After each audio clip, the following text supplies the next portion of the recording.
किसी ने बड़े कमाल की बात कही है कि यूं ही नहीं होती हाथों में लकीरों के आगे उंगलियां, रब ने भी किस्मत से पहले मेहनत को बनाया है। कोरोना वायरस के बढ़ते खतरे के बीच में हम सब अपने अपने घरों में बंद हैं, लेकिन अगर आप ये सोच रहे हैं कि घर में बंद रह करके क्या कुछ नया कर सकता हूँ, कुछ प्रोडक्टिव कर सकता हूँ, तो ये कहानी, आज की कहानी आपके लिए है। सच्ची कहानी है आइजैक न्यूटन की। बात है 1661 की। 1661 में आइजैक न्यूटन ने कैम्ब्रिज यूनिवर्सिटी में एडमिशन लिया था। जब भी जाते थे कॉलेज में पढ़ने के लिए तो सोचा करते थे कि जो सिलेबस है आउटडेटेड है, नए कॉन्सेप्ट्स नहीं है, नई रिसर्चेस नहीं है, कुछ नया करने का सोचते थे, लेकिन टाइम नहीं मिल पाता था। 1665 में दुनिया में फैल गई ब्यूबोनिक नाम की पैंडेमिक, महामारी। ब्यूबोनिक महामारी के चलते सब कुछ शटडाउन होने लगा, लॉकडाउन होने लगा। आज वाली सिचुएशन तब बन गई थी और तब कैम्ब्रिज यूनिवर्सिटी में भी छुट्टियां हो गई। तब आइजैक न्यूटन को घर जाना पड़ा। अपना जो घर था उनका वुलस्टॉप मैनर में, जब वो वहां पहुंचे तो सेल्फ आइसोलेशन में चले गए। हम सब की तरह अपने अपने घरों में बंद हो गए और ये सोचने लगे कि अब मैं क्या कुछ नया कर सकता हूं। एक दिन वो बगीचे में घूम रहे थे तो उन्होंने देखा कि सेब नीचे गिरा, पेड़ से सेब नीचे गिरा, और तब उन्होंने सोचा कि ये एप्पल नीचे क्यों गिरा, ऊपर क्यों नहीं गया। और तब उन्होंने दुनिया को दिया यूनिवर्सल लॉ ऑफ ग्रेविटी।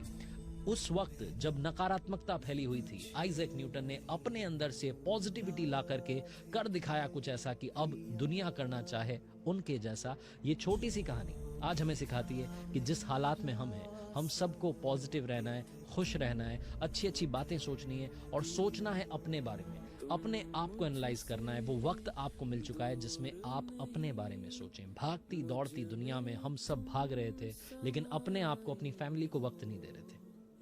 आज मैं आपसे 2-3 बातें करना चाहता हूं। पहली बात उन लोगों से करना चाहता हूं जो कंपनीज में काम करते हैं। अगर आप वहां के प्रोजेक्ट करते करते थक गए थे और ये सोच रहे थे कि यार खुद के लिए क्या कुछ नया करूंगा, तो वक्त आपको मिल चुका है। दूसरी बात उन स्टूडेंट से करना चाहता हूं, अगर आप ये सोच रहे थे कि वो सिलेबस पढ़ते पढ़ते बोर हो गया था, कुछ नया पढ़ना है, कुछ नया सीखना है, अब आपको इंटरनेट के माध्यम से सीखने का टाइम मिल चुका है।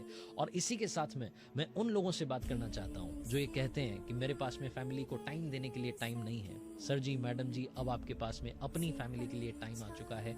उनके साथ रहिए, खुश रहिए।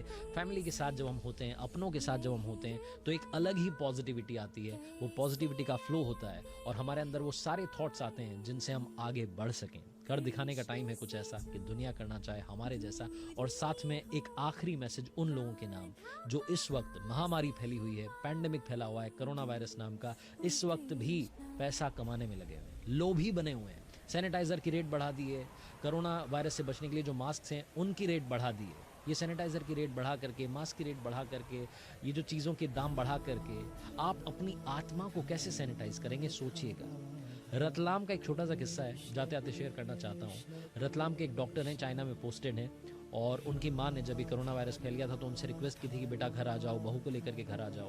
तो डॉक्टर साहब ने कहा कि माँ मैं आ नहीं पाऊँगा। मैं इसलिए नहीं आ पाऊँगा क्योंकि मेरी ड्यूटी यहाँ पर है, मुझे यहाँ ज़्यादा ज़रूरत है, यहाँ के लोगों को मेरी ज़्यादा ज़रूरत है। तो वुहान, चाइना में जो वुहान नाम की जगह है, वहाँ ये गए। क्वारंटाइन वार्ड में जाकर के इन्होंने अपनी मेडिकल सर्विसेज दी हैं। इनकी वाइफ ने भी वहाँ पर मेडिकल सर्विसेज दी हैं और ये पति पत्नी लगातार वहाँ पर लोगों को ठीक करने में लगे हुए हैं। रतलाम में इनकी माँ से जब भी ये वीडियो कॉल के जरिए बात करते हैं तो अपनी माँ को दिखाते हैं कि माँ देखो, आज इतने सारे पेशेंट्स ठीक हुए हैं। माँ देखो, आज इतने सारे लोगों के चेहरे पर मुस्कान लेकर के आया हूँ। इनका नाम डॉक्टर रमेश है।